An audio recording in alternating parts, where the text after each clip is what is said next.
Well, hello again. Welcome to Family Lore and Legends. My name is Bethany, and I'm a librarian at Haggard Library.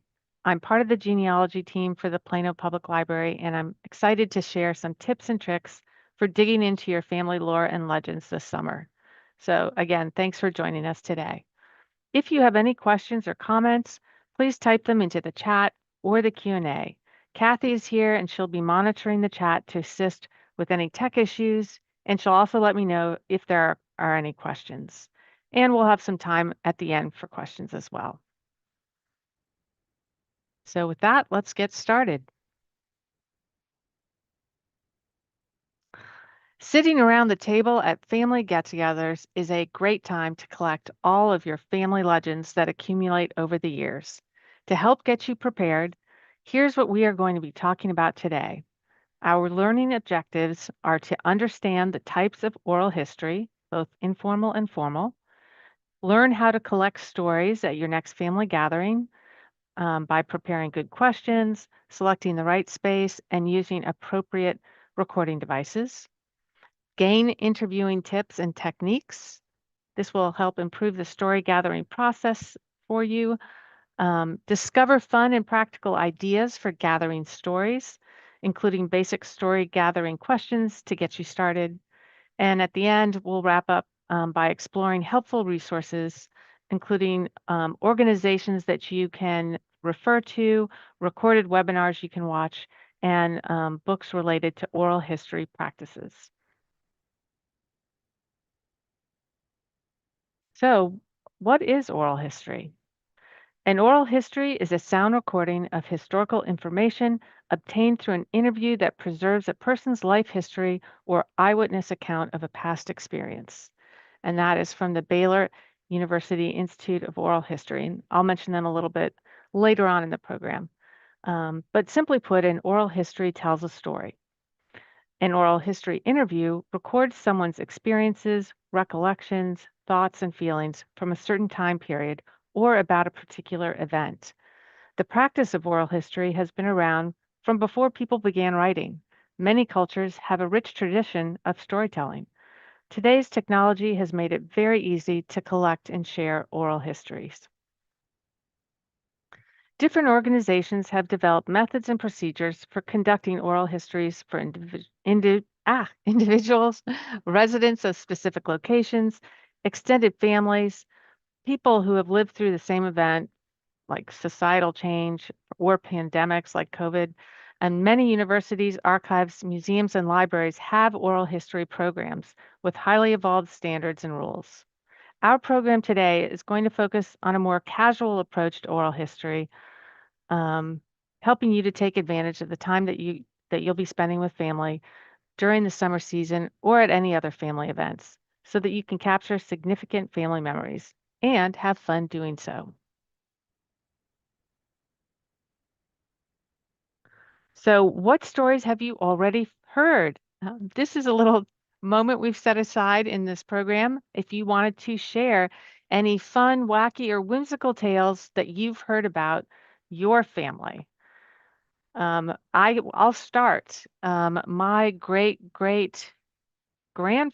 great great uncle was a professional gambler, and he was an immigrant, and he tried repeatedly to become a naturalized citizen, but because of his career choice, it took him a while. He was denied, I think, twice um, because of they did not like his professional status. He did eventually become a naturalized citizen, but that is a little story that gets passed around when my family gets together. We all like to talk about Uncle George and his gambling profession. So if anyone has a story they want to share, they can put it in the chat. Might require a little bit of typing, so don't feel like you have to share right now. But you can always put it in the chat and we'll share it out. But on to the next slide. So, in a minute, we will go over some basic questions that you can ask, and we will also have time to brainstorm some questions together if we desire. But first, let's look at what you can do to set yourself up for success in capturing the weird, wonderful tales that give your family character. While you can approach this as just a time to reflect and remember, with a little bit of planning and intentionality, you can preserve your family stories for you and your loved ones to gather to enjoy for generations. Gather as much information about the members of your family so that you can ask questions from their perspective. This will let you focus on specific stories of interest. For example, if your grandma was born in Oil Trough, Arkansas, you might ask her why her town is called that. So when you're writing up your questions, of course, practice asking them out loud. All right, know your equipment and practice using your recording device. With mobile devices, you have a recording device in your pocket at all times because most everyone has a cell phone on them. Most cell phones have audio recorder apps pre-installed with the operating system. On iPhones, it's called Apple Voice Memo, and on Android devices, it can vary depending on the manufacturer. The Google app, which can link to existing Google accounts for backup storage, is called Recorder.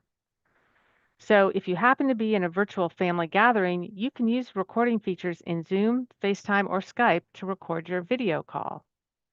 Make sure everyone is comfortable being recorded or set up a private call or conversation if people are not comfortable sharing with everyone.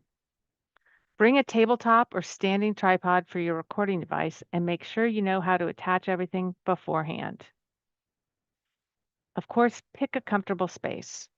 If you are hosting, put some extra thought and preparation into setting up a good gathering area for group reminiscing and also one on one in depth chats.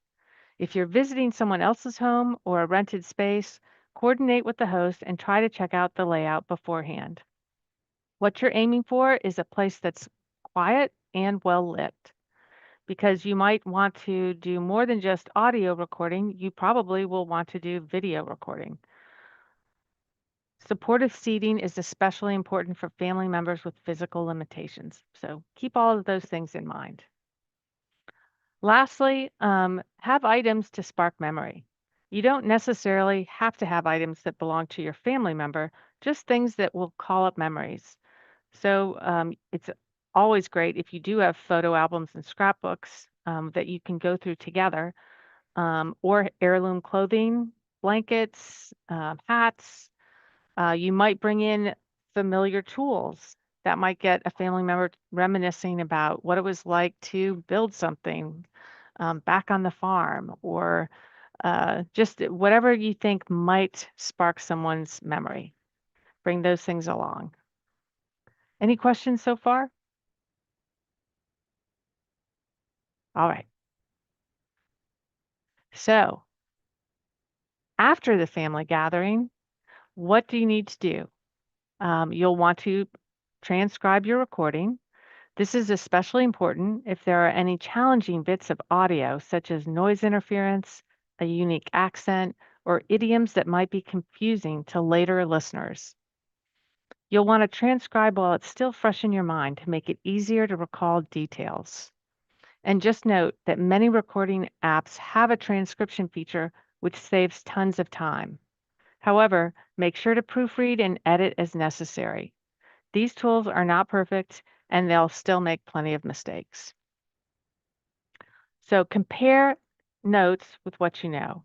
If you're working on recording your family history, you can use details gathered from oral histories to fill in gaps or confirm existing information. Update anything that was confirmed and confirm any new information. Make sure to compare facts with conflicting data. That's how you can use these recordings to confirm genealogical information that you've already gathered. Let other family members read through the transcriptions. This is a good way to clear up any confusing bits. It's also an opportunity to spark further conversation about the interesting stories that you've gathered. Make sure to show appreciation. If you get a chance to have a one on one conversation with a family member, Try to find a way to express your appreciation for their time and candor, sharing a part of themselves with you.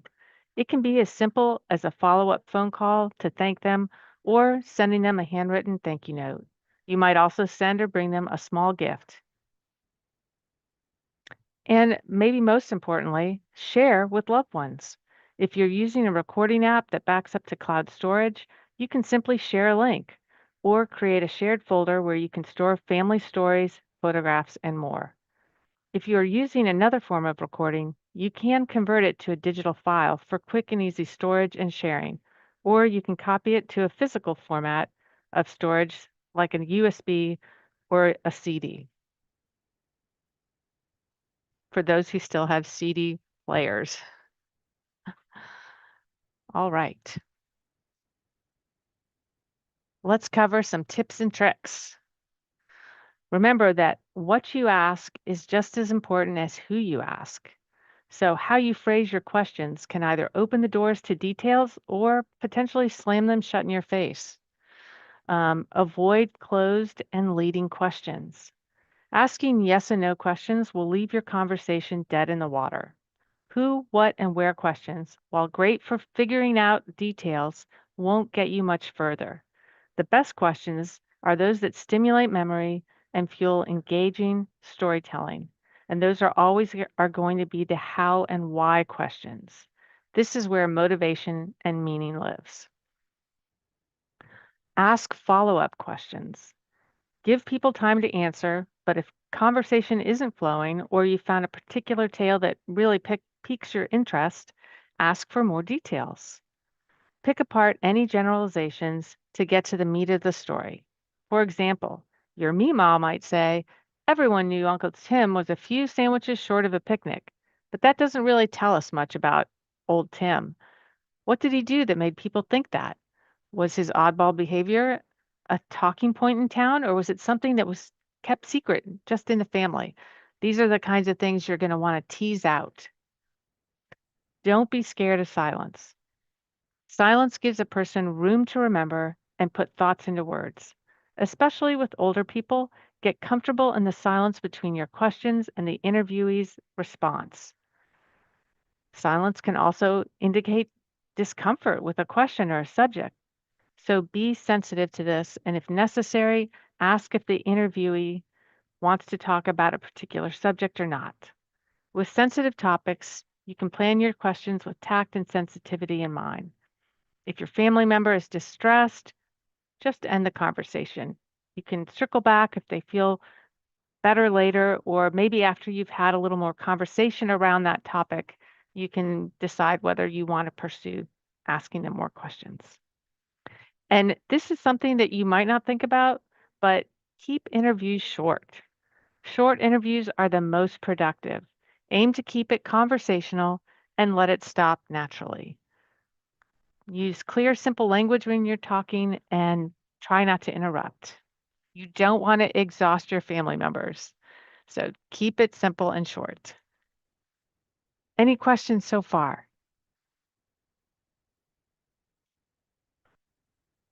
All right. All right. So, fun family gathering ideas. I hope that you all have some family get togethers planned for the summer and that these might be some things that you could try out. Uh, pass the memory. Pass the memory, you are going to pass around a handheld recorder, sorry, or your phone. That's a lot handier in most cases, and have everyone in the room record one childhood memory. An easy way to gather some fun stories. Top five family questions. That's another thing you can do. Create and share a list of no more than five questions because you want to keep it short and give everyone who attends a copy and ask them to write down their answers. You might even consider sending everyone a list of questions before the party so that they can be thinking about what they'll share. Here are some examples that you might use. What was your childhood home like? This opens the door, no pun intended, to memories of place, family, traditions, and change. What's a holiday or family tradition that you remember fondly? This will encourage sharing a cultural or personal ritual that shaped your family's life. who in the family made you laugh the most and why. This invites humorous, heartfelt stories, and it will help keep the mood light and warm. What was the best piece of advice that you ever received? This will allow people to share the wisdom and personal values that have passed down through your family's generations. And what's something that you did as a kid that you would never tell, that you never did tell your parents? This will encourage reflection and it might reveal some fun secrets. So it'll give people an opportunity to share some fun stories. Another great thing to do at a family gathering that you might not think of as oral history or story collecting is family recipes. You can bring pens and note cards and have people record family recipes as food is being prepared, or you can have people write them down in advance to share. Other ideas around this is taking videos of family members preparing food, or videos of people playing games, or taking part in some family tradition. This can be a great way to spark memories about past family gatherings or just bringing together memories of kitchen time spent with loved ones. And who wouldn't like to receive a collection of family recipes at the end of the family barbecue? I think that would be a great thing to share. One thing that you can definitely do at family gatherings is use the time with family members to verify facts. Make a list of family stories or facts and ask family members to verify the information based on their memories. You could also consider sending everyone a list of questions before the party so that they can already be thinking about their answers or digging into information that they may have that can confirm some of the facts. And plan on making a date. Let people know that you're interested in gathering family history and invite them to get in touch with you to set up a time to meet later in person or virtually if you don't have enough time at your family gathering. So, lastly, some fun conversation storytelling games that you can play are table topics. That's actually something you can buy. It's like a little cube filled with cards with great questions that are fun to ask and answer. Story Stitch, and Talk and Go are some similar kinds of games. You might do family trivia. You could put together a questionnaire and send it out to all family members before the family gathering so that you can collect information based on the trivia. And this will also help you compile lists of trivia questions to ask for future family gatherings. Lastly, you could have story time. Ask everyone to prepare a story about someone else in advance. Um, just make note that you don't really want to embarrass people, but you might want to share fun stories and let people know that they can will come prepared to share this with everyone at your family event. If you have a really large group, you can choose one person from each of the different families to tell a story about someone else. So these are just some ideas to get you started. And we did put a link of some other ideas in the chat. And you may have some ideas of your own, and we welcome you to share them in the chat. So just briefly, we're going to go over some basic questions that you could cover at your next family gathering to kind of gather some good family information. Personal details. These are the kinds of things that you are just going to want to confirm when you're together. So that is the full name of people and why they were named that. That's always good, a good story. Is your great uncle named after his father? Is your grandmother named after the black sheep aunt of the family? If there's a story behind the name, now's the time to get it. Also confirm people's dates and birthplaces at this time.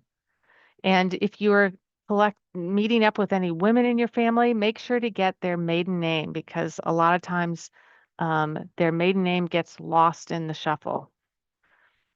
So another thing that you'll want to collect information on and or confirm information is residences, both past and present.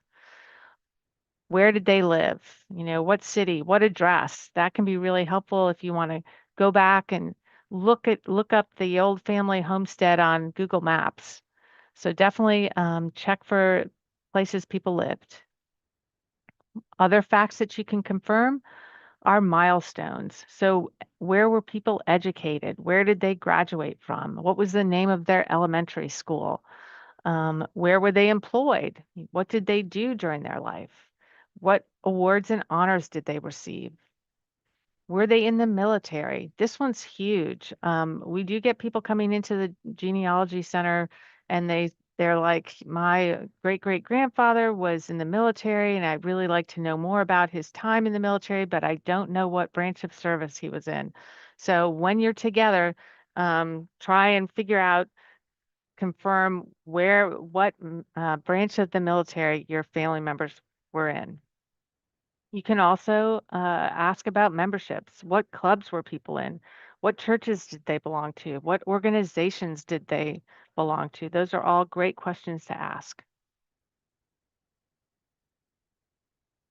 You can also use this time to confirm relationships. When did people get married? Where did they get married? And what was the date? What children did they have? And what were their children's names and places of birth? And did people get divorced? Sometimes that can get lost. So you might find out later, oh, my great aunt was married once before. So it's good to get those confirming details from people that may have actually known them while they were alive. And lastly, you might ask some fun facts. What pets did people have? Who grew up with a pony on the farm, or who had a parakeet in their apartment? That can be really interesting to know.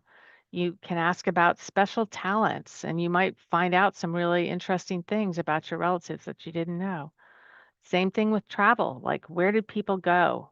Did they travel the world? Did they travel the state? These are all questions that you can ask. Any questions so far about asking questions? All right. So, um, did you want to spend a little time brainstorming? We can do that right now if you'd like. If you're going to have a big family reunion this summer and you wanted to brainstorm some questions, we can certainly do that. It's a little harder virtually because we can't see each other and you have to type everything, but you are welcome. We can brainstorm if you'd like.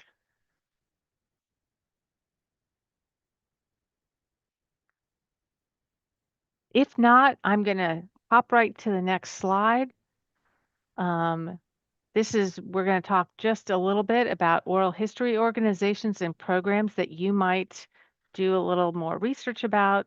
These are great places to learn a ton of stuff about oral histories.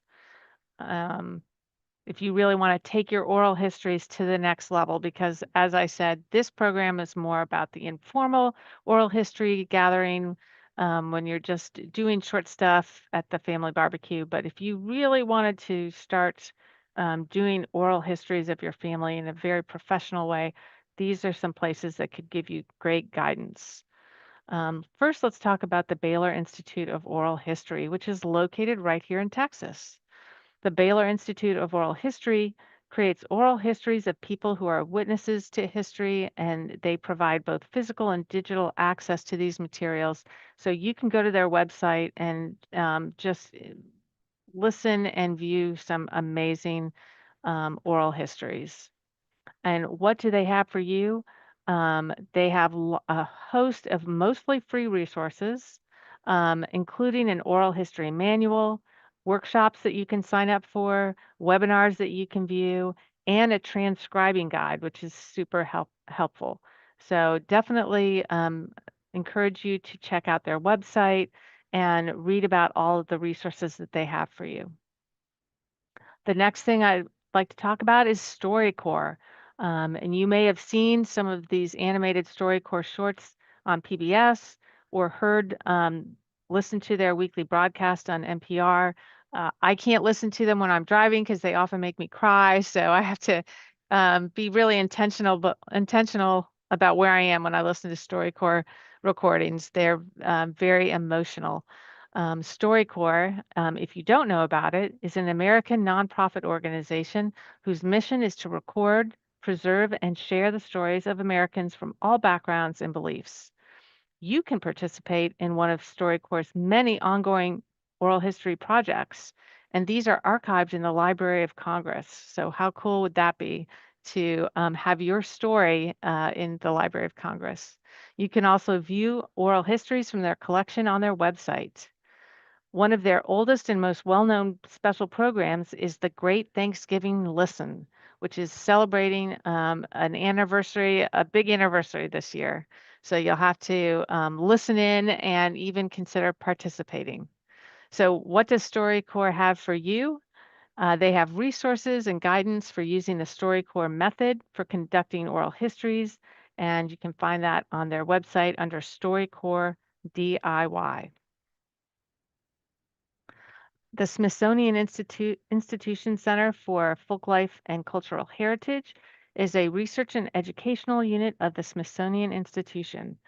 What do they have for you? Well, they have a free online guide about conducting oral histories, which also includes a selected bibliography, internet resources, and sample forms. How handy is that? The guide is available as a downloadable PDF, so you can download it, read through it, and use ideas from it at your next family gathering. Last but not least, we have the Oral History Association. This organization has served as the principal membership organization for people committed to the value of oral history since 1966. It has established a set of goals, guidelines, and evaluation standards for oral history interviews, including best practices for those who conduct oral histories. So, what do they have for you?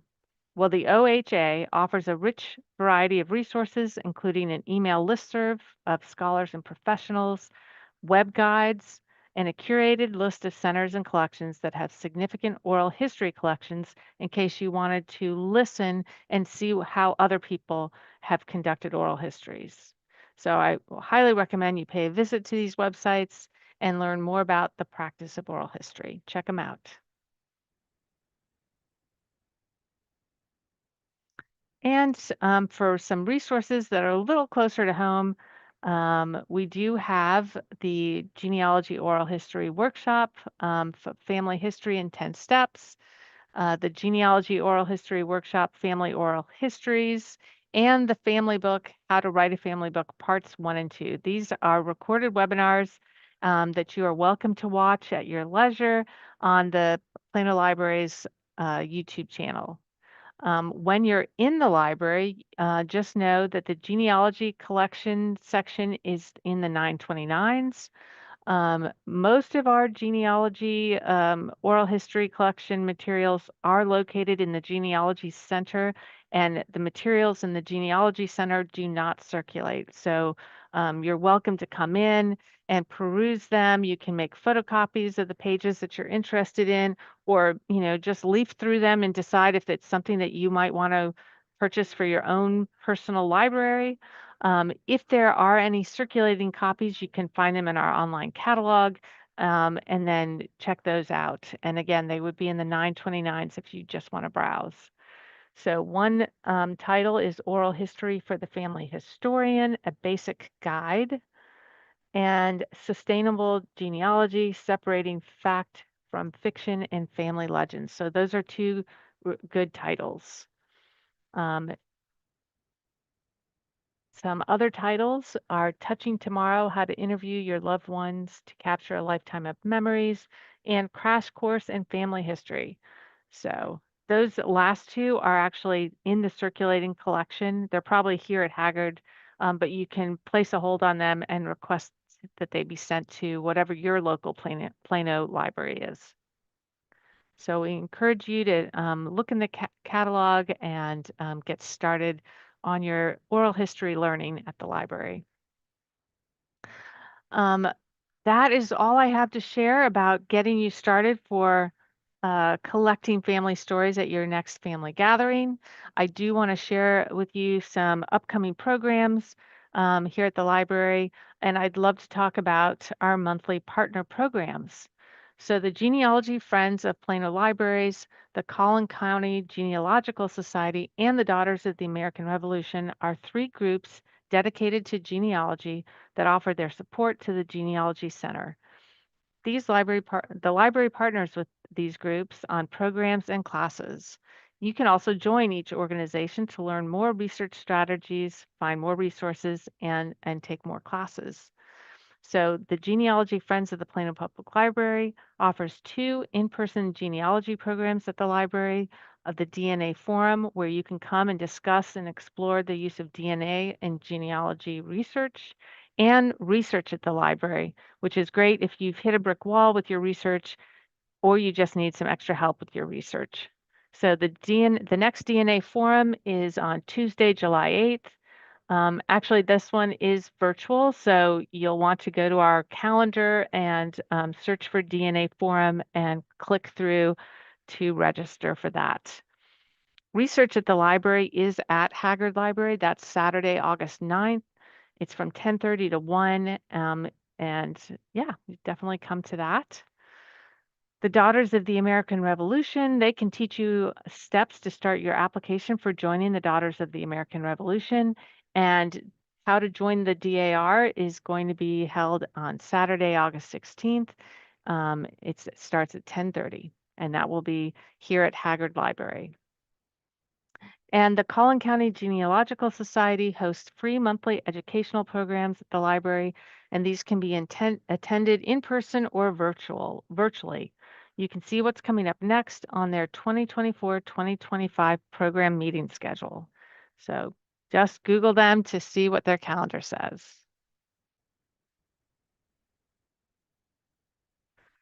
And also, I wanted to share some upcoming Genealogy Center programs. These are programs that are presented by library staff.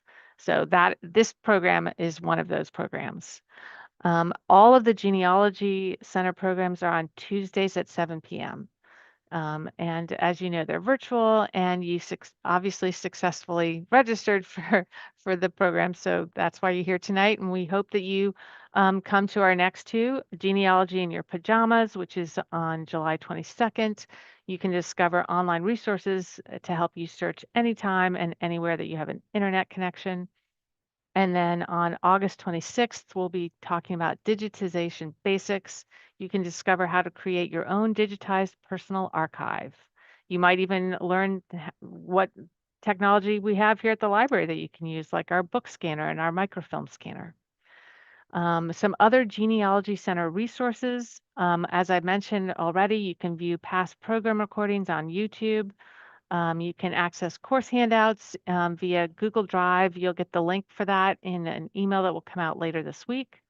You can request one-on-one assistance via Book a Librarian. Book a Librarian is a 30-minute appointment with someone from our genealogy team to help you strategize on how to tackle any problems that you are finding in researching your family. We can hopefully give you some resources to look through. You can also submit short questions via Ask a Librarian. So that might be, do you have this book in your collection? We can help answer that. Any questions? I really want to thank you all for coming and staying and hanging out tonight.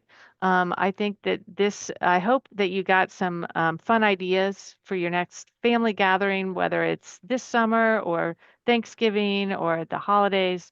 I really hope that you have some success in gathering those family memories.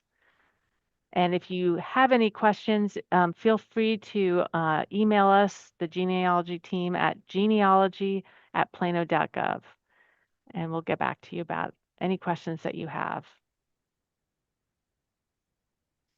So thanks again for attending our virtual program.